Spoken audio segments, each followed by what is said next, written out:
ဒီနေ့ကတော့ဒီမှာကားရဲ့ပေါ့နော် license တက်တန်းတိုးတာပေါ့ license တက်တန်းတိုးရတော့ဒီမှာလည်းမြန်မာလိုပဲလေနော်ဒီကား license တစ်နှစ်တစ်ခါတက်တန်းတိုးရတယ်လေ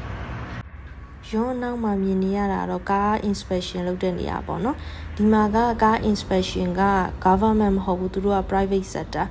ကိုကား license တက်တန်းတိုးရတော့မယ်ဆိုလို့ရှိရင်ဒီinspection လုပ်တဲ့နေရာကိုကားကိုယူလာပြီးရင်ကိုယ့်ရဲ့ကား document တွေအကုန်လုံးပေးပြီးတော့ဒီကားကို license အတွက်တက်တန်းတိုးဖို့အတွက်စစ်ဆေးရတယ်ပေါ့နော်